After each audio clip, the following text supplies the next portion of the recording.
Rabbil alamin wassalatu wassalamu ala nabiyina Muhammadin wa ala alihi wa ashabihi ajma'in amma ba'du. Ibnu Mubarak mengatakan dalam kitab Tahdzibul Kamal, la'alamu syai'an afdal darajatan ba'da nubuwah min bathil ilmi. Saya tidak mengetahui ada suatu amalan yang lebih afdal, lebih mulia, lebih agung, lebih luar biasa setelah kenabian dibandingkan dengan menyebarkan ilmu agama. Karena ini adalah tugasnya para nabi, tugasnya para rasul, jalan para nabi, jalan para rasul. Yang jalan inilah Nabi Ibrahim alaihissalam dilemparkan ke dalam api yang luar biasa besar. Yang karena inilah Nabi Musa alaihissalam dikejar-kejar oleh Fir'aun, menyeberangi Laut Merah. Dan karena jalan inilah juga Nabi kita SAW diusir dari kampung halamannya, dilempari batu oleh penduduk Taif karena jalan dakwah. Dan kita yang gak mungkin menjadi seorang nabi dan bukan seorang ulama bisa mendapatkan pahala menyebarkan ilmu agama.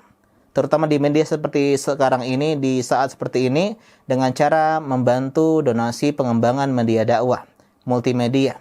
Yang diantara hal yang harus kita syukuri semua, di kota kita sudah banyak sekali media-media dakwah seperti ini. Dan di antara kecerdasan seorang manusia menggunakan hartanya untuk hal-hal yang bisa bermanfaat meskipun kita sudah tiada.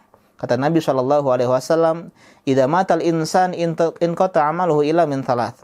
Kalau seorang manusia sudah meninggal dunia, maka terputuslah semua amal ibadahnya. Dia nggak bisa sholat, sedekah, puasa, zakat, menghadiri majelis ilmu agama, membaca Al-Quran, kecuali 3 hal. Dan diantaranya adalah shadaqatin jariyah dan ilmin yuntafa'u bih. Sedekah jariyah dan ilmu yang bermanfaat. Dan kita bisa menggabungkan 2 hal ini, sedekah jariyah dan ilmu, dengan cara membantu pengembangan media dakwah.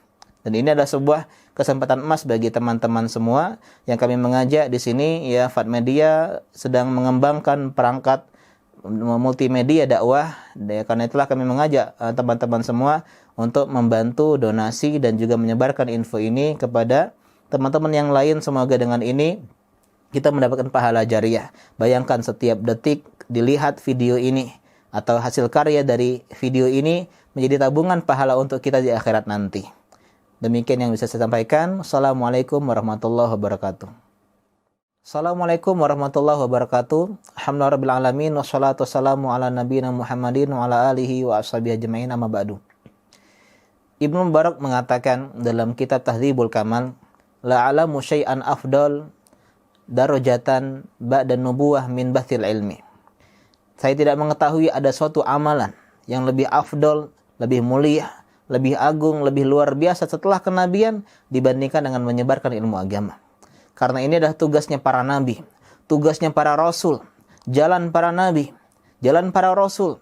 Yang jalan inilah Nabi Ibrahim alaihissalam dilemparkan ke dalam api yang luar biasa besar. Yang karena inilah Nabi Musa alaihissalam dikejar-kejar oleh Fir'aun, menyeberangi Laut Merah.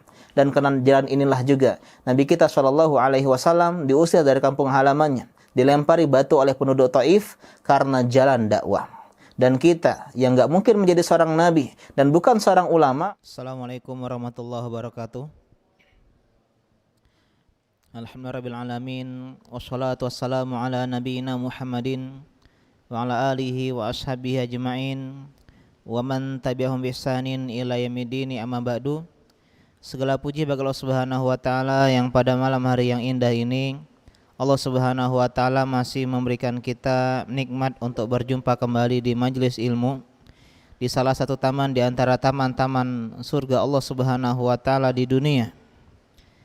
Di antara salah satu nikmat yang Allah berikan kepada kita semua setelah kita 2 pekan libur kurang lebih, tapi itu cuma libur kajian, bukan libur menuntut ilmu. Jadi dalam istilah thalabul ilmi tak kenal libur. Kajian boleh libur, pandemi boleh datang, tapi menuntut ilmu agama tidak pernah libur. Kita bisa membaca, kita bisa hadir kajian-kajian yang lain yang gak libur, kita bisa menyimak video-video kajian atau mengulang catatan ringkasan kajian kita yang lama. Karena inilah sejatinya istirahat yang sebenarnya. Istirahat itu bukan berhenti, tapi istirahat artinya adalah berpindah dari suatu kegiatan-kegiatan yang lain. Capek baca, istirahat dengar. Capek dengar, istirahat dengan menulis. Capek menulis, istirahat dengan munaqasyah, diskusi ilmiah. Capek kembali membaca, mendengar dan seterusnya. Dan kita kembali melanjutkan kajian rutin kita yang insya Allah sisa sebulan atau 2 bulan lagi, ya, membahas masalah fikih muamalah dari kitab Fathul Qorib, ya, syarah dari matan Al-Ghayah wa Taqrib atau matan Abi Syuja. Dan kita kemarin terakhir membahas tentang fi ahkamil ijarah, tentang hukum-hukum yang berkaitan dengan sewa menyewa, kontrak mengontrak. Dan sekarang kita masuk pembahasan yang baru, yaitu fi ahkamil ja'alah atau fi ahkamil ju'alah atau fi ahkamil ji'alah. Ketiga-tiganya boleh dibaca, yaitu ja'alah atau ju'alah atau ji'alah. Wa hiya bitaslitsil jim, dengan 3 kali atau 3 cara pembacaan pada huruf jim. Boleh dibaca ja'alah atau ju'alah atau ji'alah, dan ini uniknya bahasa Arab. Bahkan satu bacaan atau satu kata bisa dibaca dengan cara beberapa bacaan. Contoh huruf mim, lam, kaf, malaka. Itu bisa dibaca 5 kali bacaan, padahal tulisannya sama. Mim, lam, kaf bisa dibaca Malaka. Apa arti Malaka? Kerajaan di Malaysia. Malaka artinya memiliki. Memiliki. Ini cara baca yang pertama. Malikun, apa arti malikun? Malik. Ya, Ustaz Bambang sini, ya. Ownernya Malik. Mana teman-teman Malik sini? Apa arti malikun? King, apa arti king? Wah, Masya Allah, berarti kita lebih cinta bahasa Inggris dibandingkan bahasa Arab. Raja, Pak. Setiap hari kita baca Malik gak paham maknanya. Alhamdulillahi Rabbil Alamin, Ar-Rahmanir-Rahim, Maliki Yaumiddin. Maliki Yaumiddin boleh dibaca panjang, Maliki Yaumiddin boleh dibaca pendek, Maliki Yaumiddin. Dan kedua bacaannya sahih berdasarkan, ya, riwayat dari para ahli tafsir, ya, disebut oleh Ibnu Katsir dalam tafsirnya. Artinya Malik apa? Raja. Ini bacaan yang kedua. Yang ketiga mulkun, kerajaan. Juz 29 surat Al-Mulk. Tabarakalladzi biyadihil mulk.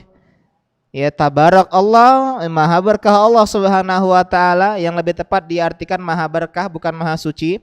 Allah Subhanahu wa taala yang di tangannya kerajaan. Bacaan yang ketiga.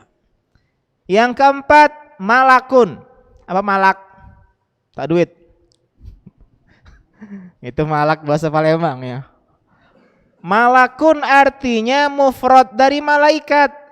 Seorang malaikat. Itu malak.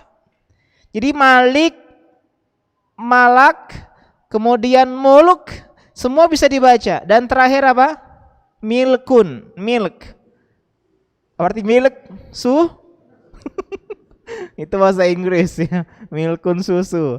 Milkun artinya kepemilikan. Jadi milik itu adalah bahasa Arab, Pak. Milik. Dia milikku bukan milikmu. Ini bahasa Arab. Dari kata milk. Lihat ada cara 5. Begitu juga ja'alah bisa dibaca 3. Ja'alah, ju'alah dan ji'alah.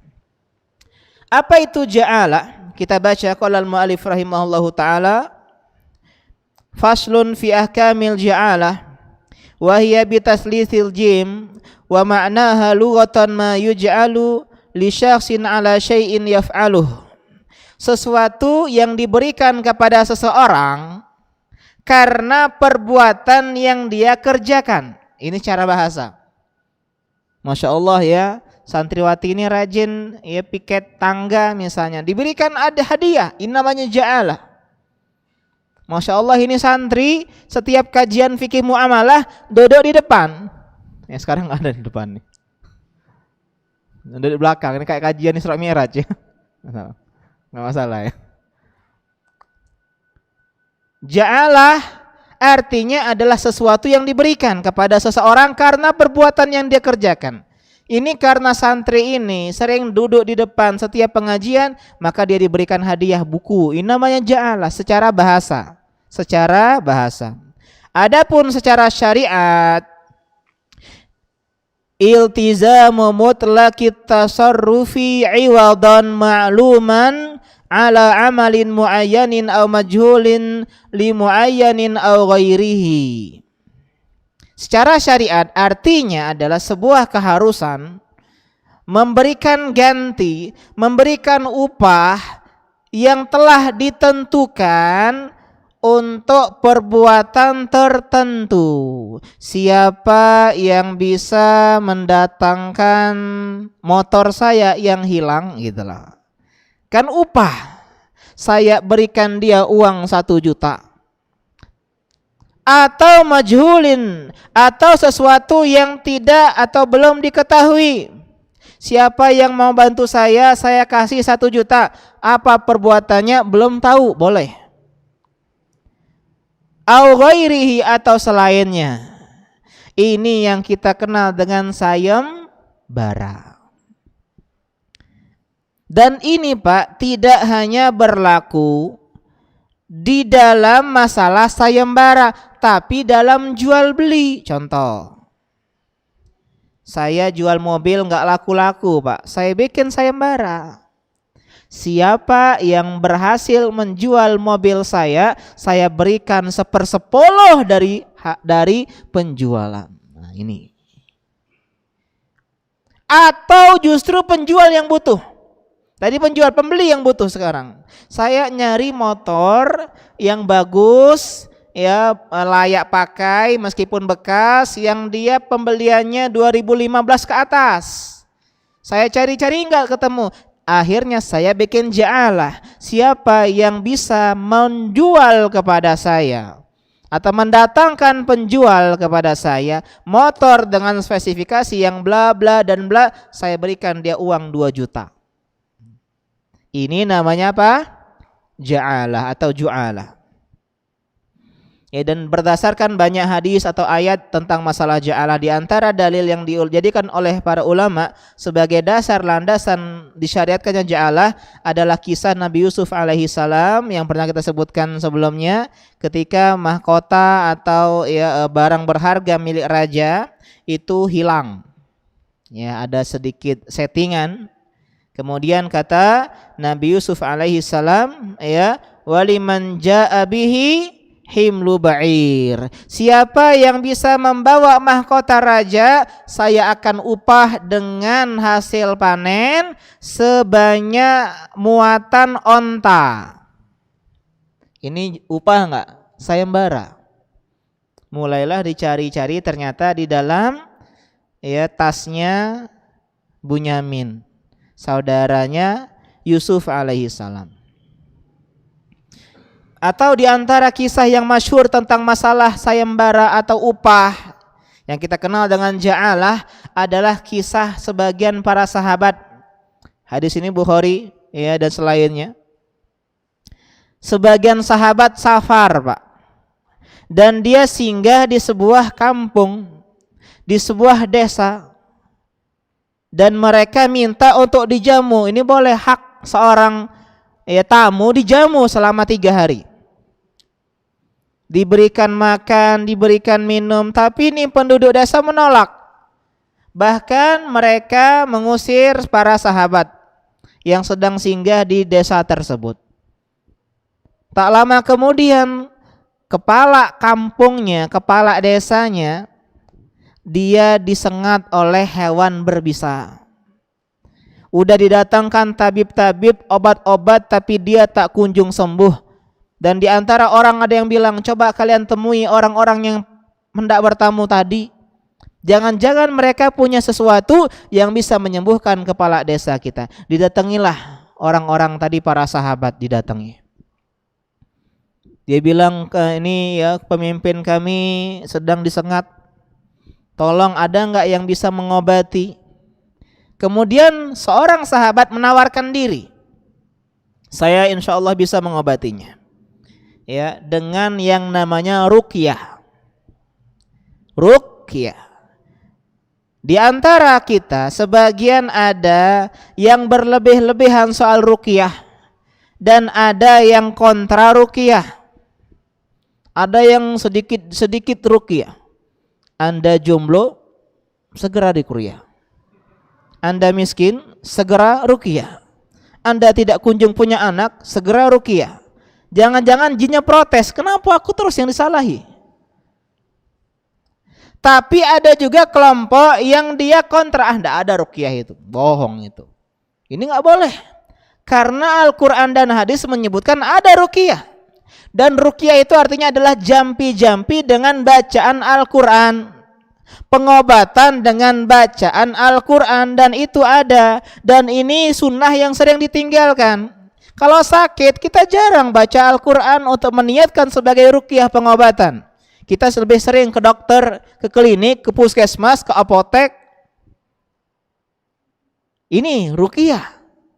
Akhirnya orang tadi sahabat yang katanya dalam riwayat dikatakan beliau adalah Abu Sa'id Al-Khudri radhiyallahu ta'ala anhu, mendatangin kepala desa diruqyah dengan Ummul Kitab. Apa Ummul Kitab atau Fatihatul Kitab? Surat Al-Fatihah. Alhamdulillah rabbil alamin arrahmanir rahim maliki yaumiddin, seterusnya.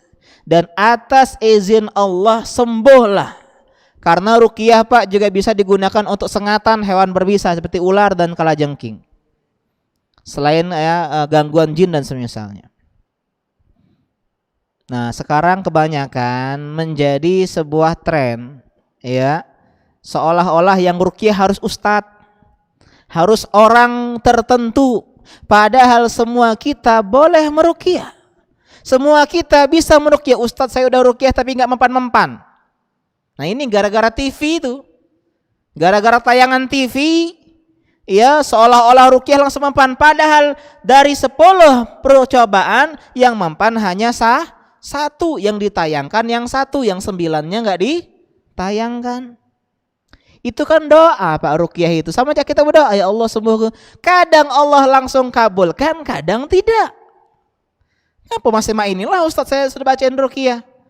Ya belum dikabulkan, artinya terus baca. Karena itulah sebaik-baik ruqyah adalah ruqyah mandiri. Tapi Abu Sa'id Al-Khudri dan sahabat bilang, enggak, saya enggak mau gratis bro. Kalian udah nolak kami. Dan kami butuh sesuatu untuk bekal kami. Saya mau meruqyah dengan syarat ja'ala, upah seekor kambing. Dalam riwayat yang lain mereka yang menawarkan, siapa yang mampu menyembuhkan kepala desa kami, kami berikan beberapa ekor kambing. Bukan ekornya Pak ya. Kambing nih soalnya ya. Akhirnya mereka dijamu karena berhasil menyembuhkan ya Pak kepala desa meski atas izin Allah Subhanahu wa taala. Akan tetapi sebagian sahabat mereka merasa ini syubhat. Masa kita ngambil upah dari Al-Qur'an? Masa kita mengambil upah dari bacaan Al-Quran, dari ruqyah? Kita kembali ke Madinah, kita tanya halal nggak nih kambing-kambing untuk kita makan? Mereka pulang kepada Nabi SAW, mereka temui Rasulullah SAW, mereka tanyakan dan Nabi mengatakan, Inna ahaqqa ma akhadtum alaihi ajran kitabullah. Sesuatu yang paling berhak untuk kalian ambil upahnya adalah Al-Quran. Jadi jangan cela guru TPA yang mengajarkan Al-Quran yang minta upah. Mereka berhak. Saya mengajarkan Quran dengan syarat upah bayar sekian. Enggak tercela. Kenapa? Karena itu berhak. Pengajaran.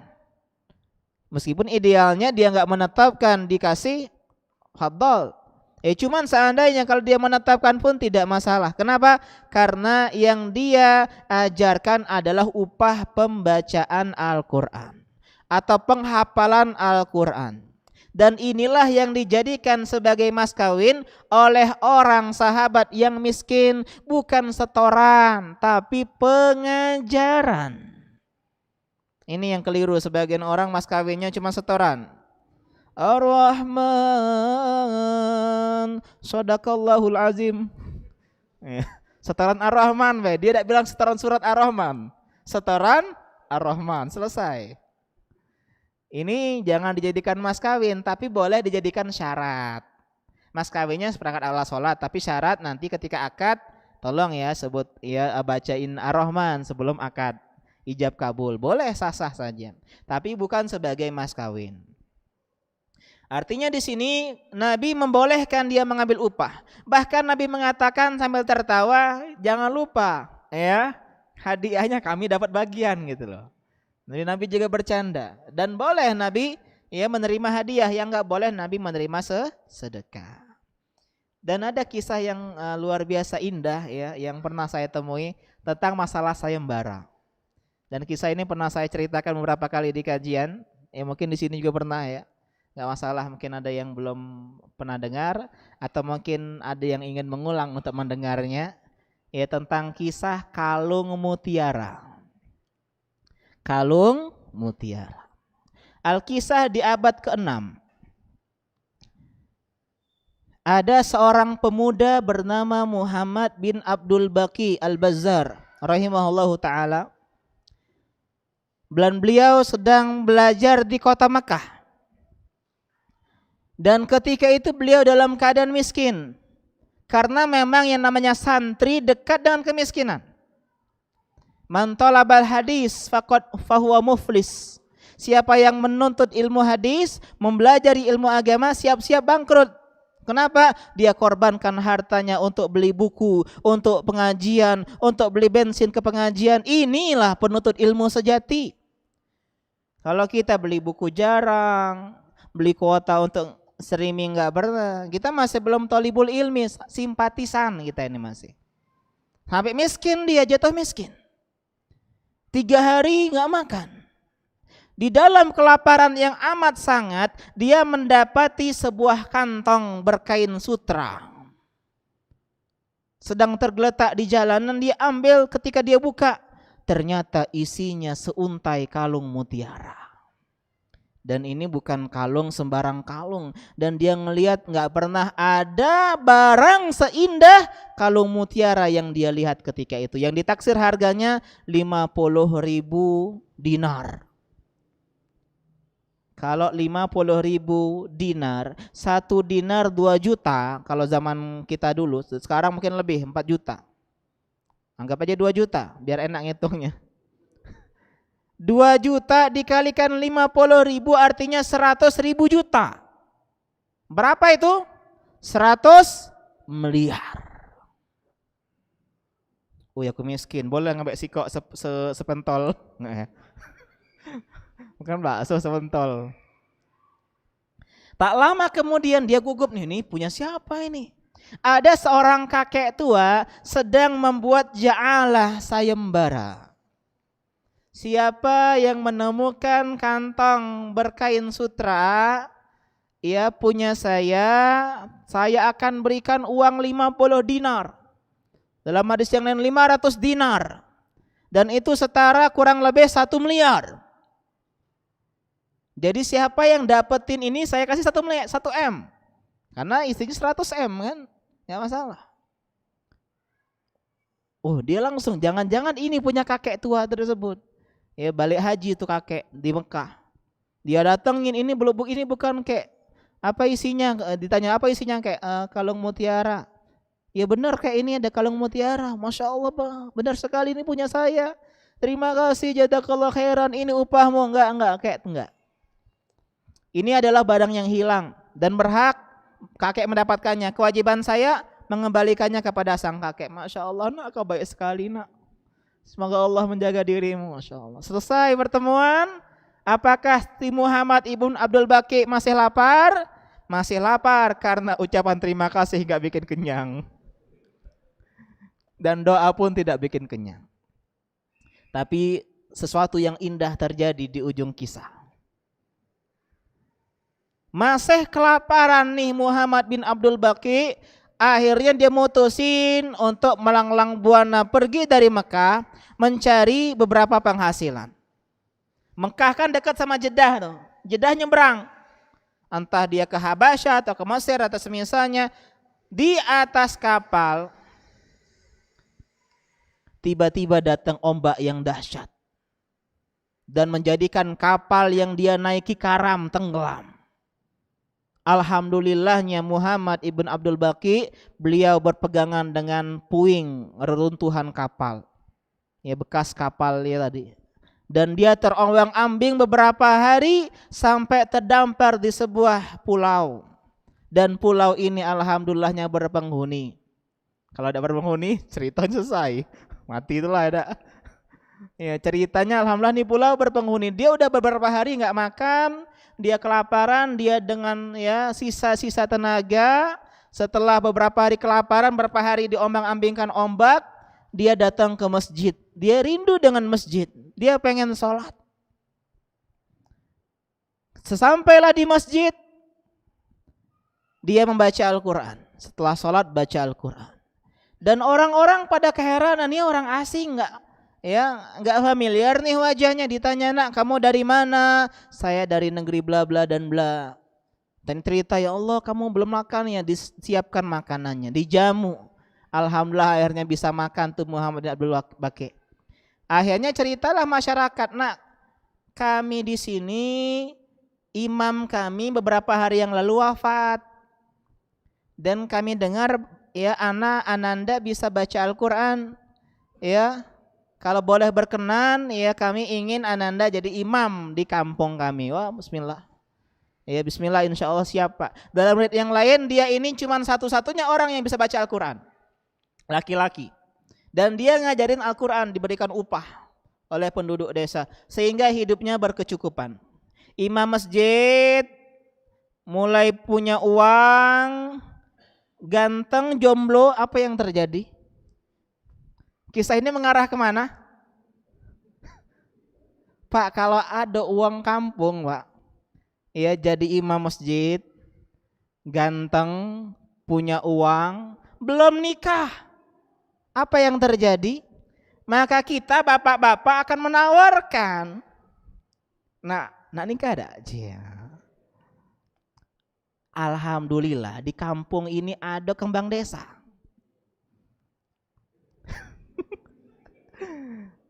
Soleha, cantik, santriwati mutiara sunnah, enggak ya? Enggak. Dia berkecukupan, kaya raya. Dan baru saja orang tuanya meninggal. Anak imam masjid yang kemarin, yang berapa hari yang lalu meninggal. Ya imam masjid di kampung ini. Awalnya nolak, cak dagala. Oh, janganlah, jangan ragu-ragu gitu. Awalnya nolak, cuman penduduk desa ini tahu bahwasanya pengikat paling erat adalah pernikahan. Jadi kalau misalnya di kampung kedatangan ustadz muda berkompeten, baik ilmu agamanya, bertakwa, carikan segera istri di sana, biar dia tidak bisa kemana-mana. Nikahlah dia, ya. Oke lah, siap, bismillah nikah. Dulu kan nggak ribet ya, N1 N2 lurah dan seterusnya, KUA nggak.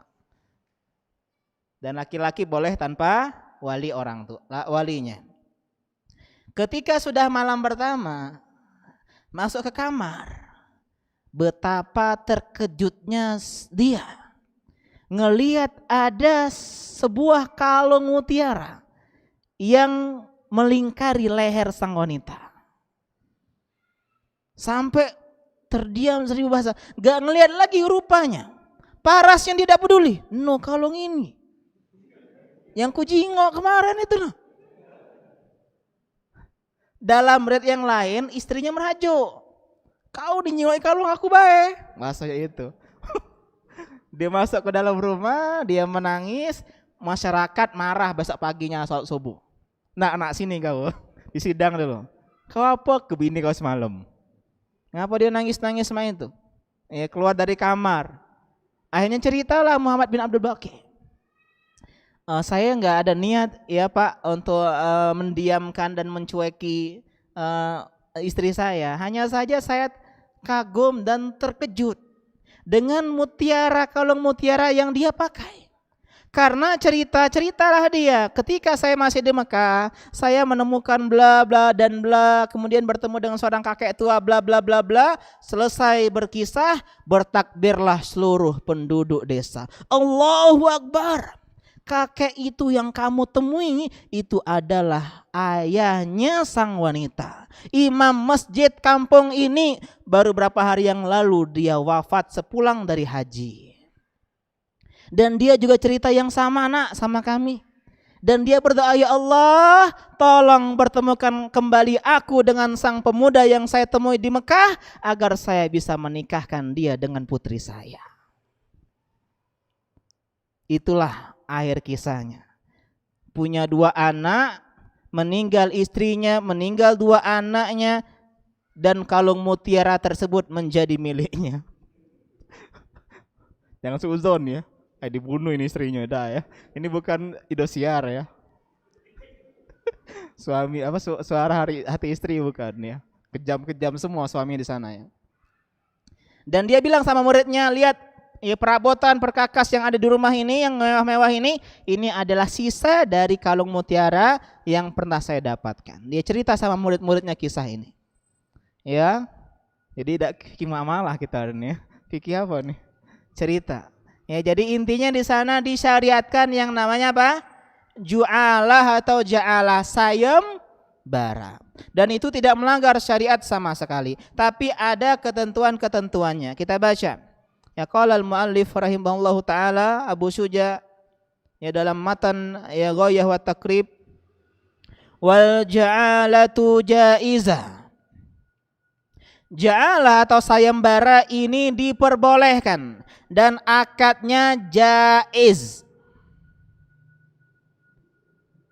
Apa arti akad jaiz? Akad ada 2 Pak, lazim dengan jaiz. Lazim artinya mengikat, jaiz tidak mengikat. Maksud tidak mengikat jaiz artinya boleh dibatalkan oleh salah satu dari kedua belah pihak. Misal gini, siapa yang bisa ya mencarikan motor saya yang hilang, saya berikan uang 2 juta. Seminggu nggak ketemu, udah saya cancel ya, sayembaranya saya stop. Boleh. Atau ada orang yang udah dapetin tuh sayembara, dia kembaliin, dia mau dikasih upah nggak usah. Ya, saya mundur dari sayembara ini, boleh. Ya, boleh. Dan ini juga boleh berdasarkan apa gimana sayembara yang terjadi di film-film. Ya, kalau dia perempuan saya akan nikahi, gitu ya. Kalau dia saya laki-laki akan saya jadikan saudara dekat gitu. Kan banyak tuh ya. Maka itu boleh berdasarkan ya keumuman ini dengan syarat kalau pernikahan harus sama-sama ridho. Lanjut. Jadi ja'alah akad jaiz dan diperbolehkan. Ya, dan jaiz artinya tidak mengikat dari kedua belah pihak. Ya minatarfaini tarfil ja'il wal maj'ulilah. Wa hiya an yashtarita fi raddi dhalatihi iwadun ma'luman. Bagaimana kasusnya ja'alah ketika seseorang mensyaratkan bagi siapa yang bisa mengembalikan barang yang hilang, iwadun ma'luman, upah yang telah diketahui. Dan ini di antara poin sayembara, upahnya harus jelas. Kalau tidak jelas ini bisa memicu konflik. Siapa yang dapat saya berikan hadiah. Dapat, nah permen sih kok, no ribut kau. Aku udah setengah mati nyari ini. Kalau seandainya tidak disebut, kata para ulama berdasarkan kebiasaan upah sayembara di tempat tersebut. Biasanya sayembara itu upahnya misalnya 1 juta atau 100.000, maka kembali ke uruf. Fa idza raddaha istahaqqa dzalikal iwadal masyruta. Apabila seseorang dia berhasil mengembalikan barang hilang orang yang tadi bersayembara, maka dia berhak mendapatkan upah yang telah ditetapkan. Selesai. Boleh enggak upahnya berdasarkan barang yang hilang? Siapa yang ketemu duit aku di jalan 100.000, kunjuk 10.000 dari duit tersebut, boleh nggak? Jadi dia ngembaliin hanya 90.000. Boleh? Khilaf ya ulama Syafi'i ya. Ada yang mengatakan tidak boleh. Ini pendapatnya ya Syahrawi atau ini nama ulamanya. Ya Sarkhosi. Ada yang mengatakan al-mutawalli boleh, dan ini pendapat yang lebih tepat. Ya, mutawalli mengatakan boleh. Jadi boleh upah tadi berdasarkan barang yang ditemukan tadi. Ya, siapa yang berhasil mendapatkan motor saya akan berikan bannya. Boleh. Ya, atau bagian dari harta yang dia temukan tadi. Selesai masalah ja'alah. Kemudian di antara pembahasan yang lain yang kita bahas pada malam hari ini adalah fi akamil mukhabarah. Jadi Pak, ada 3 istilah, musaqah, muzara'ah, dan mukhabarah. Ingat muzara'ah kemarin apa? Kerjasama antara pemilik kebun dengan pengelola kebun. Saya punya kebun karet, saya kerjasama sama orang petani karet, ya kerjasama hasilnya bagi 2. Itu namanya apa? Muzara'ah. Adapun mukhabarah, perhatikan. Wa hiya amalul amili fi ardil maliki bi ba'di ma yakhruju minha wal badru minal amil. Kerjasama antara pengelola dengan pemilik lahan. Nah, sekarang lahan bukan kebun. Apa beda lahan sama kebun, Mbak? Kalau lahan kosong. Kalau kebun ada tumbuh-tumbuhan. Kalau musaqat itu harus ada kebun-kebunnya, sawah-sawahnya udah ada isinya. Itu namanya musaqat. Pengairan sawah, pengairan kebun. Kalau ini namanya pengelolaan lahan. Jadi saya punya tanah kosong, saya cari orang yang bisa mengelola tanah saya untuk dijadiin kebun, ya. Dan buzzer itu artinya adalah ya bukan yang apa ya, buzzer yang ya di medsos itu ya, untuk apa menviralkan sesuatu, bukan ya. Buzzer sini, buzzer artinya adalah benih. Benih bibitnya dari pengelola, namanya mukhabarah. Jadi mukhabarah dan muzara'ah sama-sama kerjasama antara pemilik lahan kosong dengan pengelola lahan. Bedanya di benih, bibit. Kalau bibitnya dari pengelola namanya mukhabarah. Kalau bibitnya dari pemilik lahan namanya adalah muzara'ah. Itu saja bedanya. Ya, bibitnya dari mana? Kita baca matanya, kata pengarang di sini rahimahullahu taala, wa idza dafa'a ila rajulin ardon liyazra'aha wa syarata lahu juz'an ma'luman min rai'iha lam yajuz.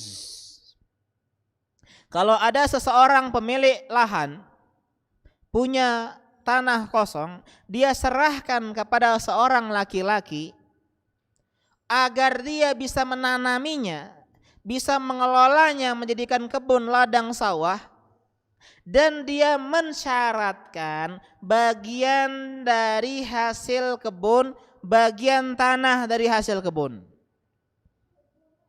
Maka ini tidak boleh. Contoh, saya pemilik lahan, lahannya ini persegi panjang. Saya lihat kayaknya Mas Jim ini jago ngelola sawah. Ya terbukti dia jago main Harvest Moon. Saya ajak dia kerja sama. Dan saya syaratkan, nah hasil panen sebelah sini, setengah ini untuk kamu, dan hasil panen sebelah sini untuk saya. Dan ini enggak boleh. Bahkan dalam mazhab Syafi'i nggak boleh upahnya dari hasil kebun. Berdasarkan pelarangan dari Nabi SAW, naha anil muzara'ah wa amara bil muajarah. Nabi melarang muzara'ah. Dalam hadis yang lain Nabi melarang mukhabarah. Artinya ini adalah akad terlarang kalau upahnya dari hasil panen. Akan tetapi Imam Nawawi mengikut Ibnul Munzir, beliau mengatakan bolehnya mukhabarah, dan inilah yang lebih tepat. Jadi ada yang berpendapat haram, ada yang berpendapat boleh. Yang lebih tepat kita rinci, Pak, ada yang boleh dan ada yang haram. Haram kapan? Kalau upah tadi berdasarkan bagian lahan. Kenapa nggak boleh? Nggak jelas. Ya, ada goror, ketidakjelasan yang tinggi. Bisa jadi di sini karena dekat dengan air, dekat dengan sungai, lebih banyak panennya, sedangkan di sini gagal panen karena ada hama. Ya enggak? Sehingga satunya senang, satunya ya sedih. Satunya tertawa, satunya berlinang air mata. Enggak adil. Maka kita kembali ke kaidah fikih musaqat kemarin, bahwasanya yang dibagi adalah persentase dari hasil panen. Jadi boleh. Ya boleh. Wa in akrahu iyyaha bidhahabin aw fiddatin aw syarata lahu ta'aman ma'luman fi dhimmatihi jaza. Kalau seandainya dia sewakan, nah ini penyewaan. Jadi akadnya, upahnya bukan dari hasil kebun tersebut, hasil lahan tersebut, tapi dari kantong kita dengan emas atau perak atau uang kita. Ya, saya tugaskan untuk kelola kebun ini, sebulan saya upah 2 juta. Itulah. Bukan dari hasil kebun. Atau saya berikan kamu 1 antam emas sekian gram. Boleh. Atau makanan, saya berikan kamu pempek sekardus setiap seminggu. Itu semua diperbolehkan. Ini jelas diperbolehkan, karena yang jadi khilaf hanyalah ketika hasil upah tadi diambil dari hasil lahan tersebut. Tapi yang lebih tepat adalah boleh, yang dilarang oleh Nabi ketika pembagiannya tidak jelas. Wallahu taala a'lam. Ya, sudah masuk waktu? Sudah masuk ya. Nah, kita break, kemudian setelah ini ya, setelah azan kita masuk ke tanya jawab. Demikian ya, subhanaka Allahumma bihamdika asyhadu alla ilaha illa anta astaghfiruka wa atubu ilaik. Assalamualaikum warahmatullahi wabarakatuh. Assalamualaikum warahmatullahi wabarakatuh. Alhamdulillahirabbil alamin wassalatu wassalamu ala nabiyina Muhammadin wa ala alihi wa ashabihi ajmain, amma ba'du. Ibnu Barak mengatakan dalam kitab Tahdzibul Kamal, la alamu syai'an afdal darajatan ba'da nubuwah min bathil ilmi. Saya tidak mengetahui ada suatu amalan yang lebih afdol, lebih mulia, lebih agung, lebih luar biasa setelah kenabian dibandingkan dengan menyebarkan ilmu agama. Karena ini adalah tugasnya para nabi, tugasnya para rasul, jalan para nabi, jalan para rasul. Yang jalan inilah Nabi Ibrahim alaihissalam dilemparkan ke dalam api yang luar biasa besar. Yang karena inilah Nabi Musa alaihissalam dikejar-kejar oleh Fir'aun, menyeberangi Laut Merah. Dan karena jalan inilah juga Nabi kita SAW diusir dari kampung halamannya, dilempari batu oleh penduduk Taif karena jalan dakwah. Dan kita yang gak mungkin menjadi seorang nabi dan bukan seorang ulama bisa mendapatkan pahala menyebarkan ilmu agama, terutama di media seperti sekarang ini, di saat seperti ini, dengan cara membantu donasi pengembangan media dakwah multimedia. Yang diantara ya hal yang harus kita syukuri semua, di kota kita sudah banyak sekali ya media-media dakwah seperti ini, dan di antara kecerdasan seorang manusia menggunakan hartanya untuk hal-hal yang bisa bermanfaat meskipun kita sudah tiada. Kata Nabi SAW, "Idza matal insan in qata amaluhu illa min thalath." Kalau seorang manusia sudah meninggal dunia, maka terputuslah semua amal ibadahnya. Dia enggak bisa sholat, sedekah, puasa, zakat, menghadiri majelis ilmu agama, membaca Al-Quran, kecuali 3 hal. Dan diantaranya adalah sedekatin jariyah dan ilmin yuntafa'u bih. Sedekah jariyah dan ilmu yang bermanfaat. Dan kita bisa menggabungkan 2 hal ini, sedekah jariyah dan ilmu, dengan cara membantu pengembangan ya, media dakwah. Dan ini adalah sebuah kesempatan emas bagi teman-teman semua yang kami mengajak di sini. Ya, Fat Media sedang mengembangkan perangkat multimedia dakwah. Ya, karena itulah kami mengajak teman-teman semua untuk membantu donasi dan juga menyebarkan info ini kepada teman-teman yang lain. Semoga dengan ini kita mendapatkan pahala jariyah. Bayangkan setiap detik dilihat video ini atau hasil karya dari video ini menjadi tabungan pahala untuk kita di akhirat nanti. Demikian yang bisa saya sampaikan. Assalamualaikum warahmatullahi wabarakatuh. Assalamualaikum warahmatullahi wabarakatuh. Alhamdulillahirabbil alamin wassalatu wassalamu ala nabiyina Muhammadin wa ala alihi wa ashabihi ajmain amma ba'du. Ibnu Mubarak mengatakan dalam kitab Tahdzibul Kamal, la alamu syai'an afdal darajatan ba'da nubuwah min bathil ilmi. Saya tidak mengetahui ada suatu amalan yang lebih afdol, lebih mulia, lebih agung, lebih luar biasa setelah kenabian dibandingkan dengan menyebarkan ilmu agama. Karena ini adalah tugasnya para nabi, tugasnya para rasul, jalan para nabi, jalan para rasul. Yang jalan inilah Nabi Ibrahim alaihissalam dilemparkan ke dalam api yang luar biasa besar. Yang karena inilah Nabi Musa alaihissalam dikejar-kejar oleh Fir'aun, menyeberangi Laut Merah. Dan karena jalan inilah juga Nabi kita SAW diusir dari kampung halamannya, dilempari batu oleh penduduk Taif karena jalan dakwah. Dan kita yang gak mungkin menjadi seorang nabi dan bukan seorang ulama bisa mendapatkan pahala menyebarkan ilmu agama. Terutama di media seperti sekarang ini, di saat seperti ini, dengan cara membantu donasi pengembangan media dakwah, multimedia. Yang diantara ya hal yang harus kita syukuri semua, di kota kita sudah banyak sekali ya media-media dakwah seperti ini, dan diantara kecerdasan seorang manusia menggunakan hartanya untuk hal-hal yang bisa bermanfaat meskipun kita sudah tiada. Kata Nabi Alhamdulillah wassalatu wassalamu ala Rasulillah wa ala alihi wa ashabihi wa man walahu wa la hawla wa la quwata illa billah. Ya, kita tadi sampai membahas masalah mukhabarah dan muzara'ah. Perbedaannya hanya pada di perbedaan ya pemberi benih atau bibit ya. Jadi perbedaan awal dari antara musaqat dengan muzara'ah adalah kalau musaqat kebunnya sudah ada, tinggal tugasnya adalah pengairan, penjagaan, pengelolaan. Sedangkan kalau muzara'ah atau mukhabarah itu ada pada lahan kosong yang akan dijadikan sebagai kebun, sawah, ladang. Kalau dijadikan yang lain maka bukan bagian ini, bagiannya adalah kepada syarikat. Kita udah bahas ya, syarikat kan boleh antara pemilik barang maupun dengan pengelola barang. Misalnya tanah mau dibikin sekolah, ya kerjasama, maka boleh. Atau dijadiin lapak pasar, maka diperbolehkan. Ini khusus antara ya pengelolaan tanah untuk dijadikan kebun dengan kebun yang sudah ya siap. Dan perbedaannya hanya kepada benih antara penamaan antara mukhabarah dan muzara'ah. Ada yang menyamakan keduanya, tapi dalam mazhab Syafi'i dibedakan. Mukhabarah kalau benihnya dari amil, dari pengelola, sedangkan muzara'ah kalau dia benihnya dari pemilik lahan.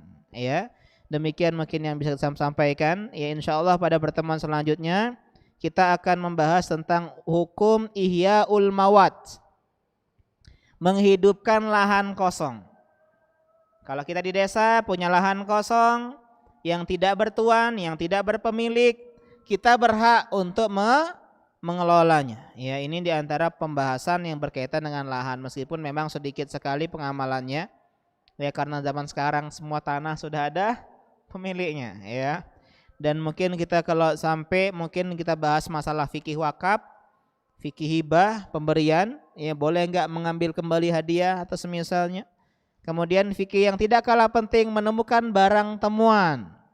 Bagaimana ketemu uang di jalan, bagaimana ketemu pempek ya sekardus lagi sekantong di jalan, apa yang kita lakukan kalau kita umumkan setahun pempeknya basi ya. Dan terakhir adalah fikih titipan. Selesai kita bahas masalah fikih muamalah, kita lanjut ke fikih faraid, warisan. Kita hitung-hitung, belajar matematika, ini ilmu yang menyenangkan. Kalau Allah masih berikan kita waktu, mungkin kita masuk sedikit ke fikih nikah. Ya. Kalau fikih nikah maka jamaahnya akan berubah. Yang muda akan ramai, yang tua akan mundur ya. Allah Ta'ala alam, demikian. Silakan ada pertanyaan? Ya silakan kalau ada pertanyaan. Kalau enggak ada kita akhiri. Fikih muamalahnya setiap hari pasti ada yang nanya ya di WA, tapi ya di kajian enggak datang. Udah paham semua insyaallah ya. Ada surat? Iya. Kirain ini apa, parkir kan ya.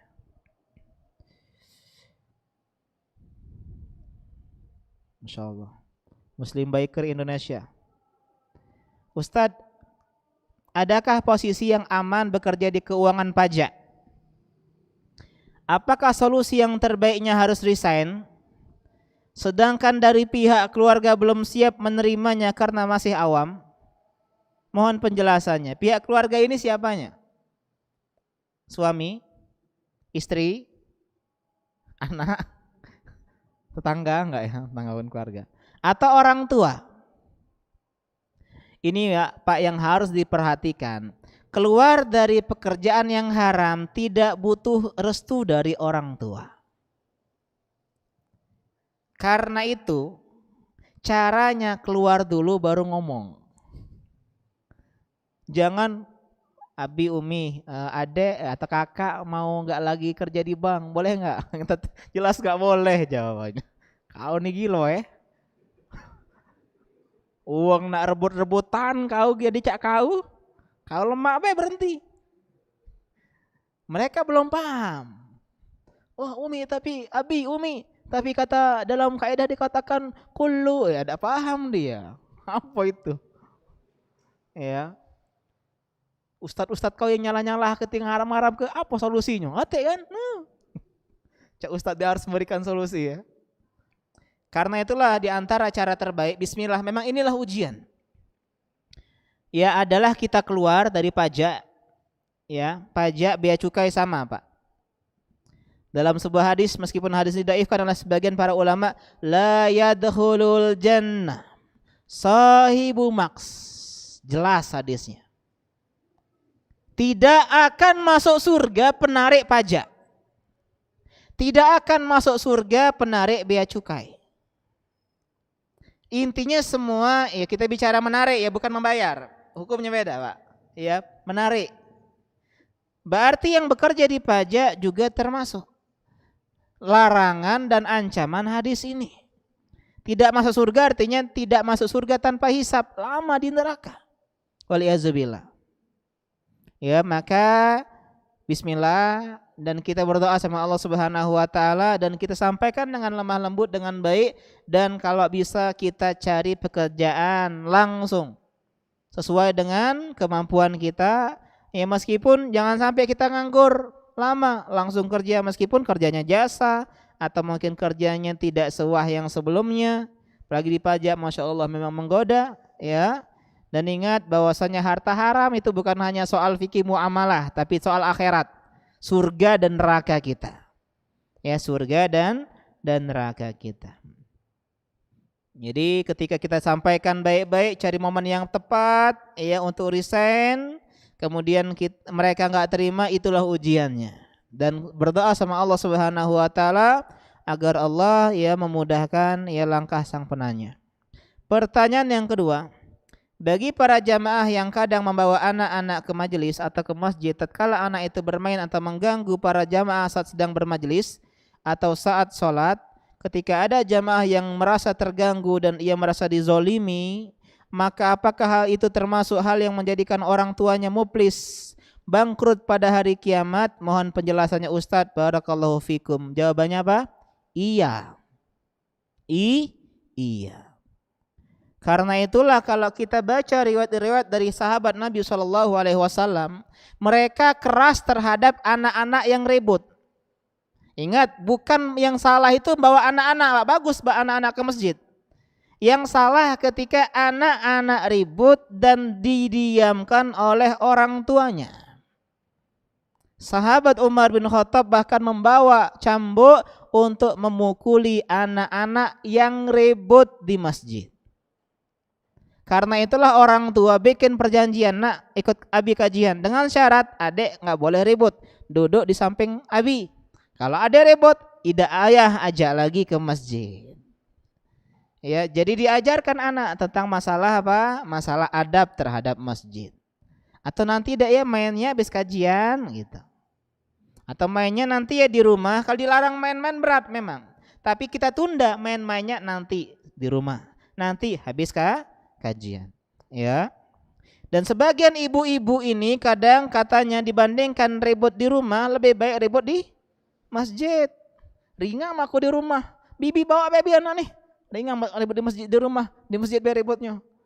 Ya, padahal kalau ini terganggu, Ustadz, aku kan ingin mengajarkan anakku untuk dekat dengan apa? Dengan masjid. Pak, diperintahkan mendidik anak salat umur berapa? 7 tahun. Baru diwajibkan orang tua untuk mendidik. Jadi enggak salah kalau 0 sampai 7 enggak pernah diajarin salat, enggak salah.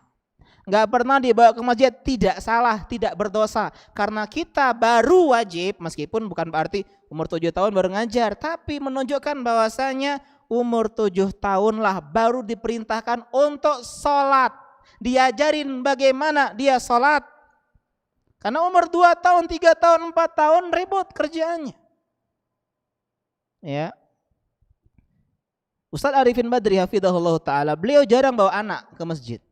Sekali bawa, diamnya mantap, enggak ribut. Ya, namanya Ammar, Masya Allah. Ya. Ini mantap ini. Ya man? Mantap seperti ini. Ya. Jadi kalau orang tuanya merasa anak-anaknya masih belum bisa ditertibkan, maka lebih baik tidak dibawa ke masjid. Saya nggak tahu ya ini siapa yang dimaksud ya. Saya tidak bermaksud menyinggung siapapun ya. Tapi ini sebagai ilmu untuk kita semua. Ingat bahwasanya kepentingan umum muqaddam ala maslahatin ya, yang farad maslahah pribadi. Mendidik anak maslahat pribadi. Kekhusyuan kajian, kekhusyuan salat adalah maslahat umum, sehingga kaidahnya kalau dia bertentangan didepankan maslahat umum ya. Apa contoh-contoh akad lazim? Jual beli. Udah kita bahas di awal-awal. Jual beli mengikat. Kalau sudah sah, nggak boleh kalau nggak jadi aku balik ke. Nggak boleh kalau nggak ada alasan. Ngapa kau nih nggak kalau aku? Karena sudah sah. Karena namanya jual beli akad lah lazim, tidak boleh dibatalkan oleh salah satu pihak atau kedua belah pihak kecuali sama-sama ridho. Ya, itu diantara contoh-contoh akad lazim. Tidak ada lagi pertanyaan. Demikian saya akhiri. Subhanaka Allahumma bihamdika asyhadu alla ilaha illa anta astaghfiruka wa atubu ilaik. Wassalamualaikum warahmatullahi wabarakatuh.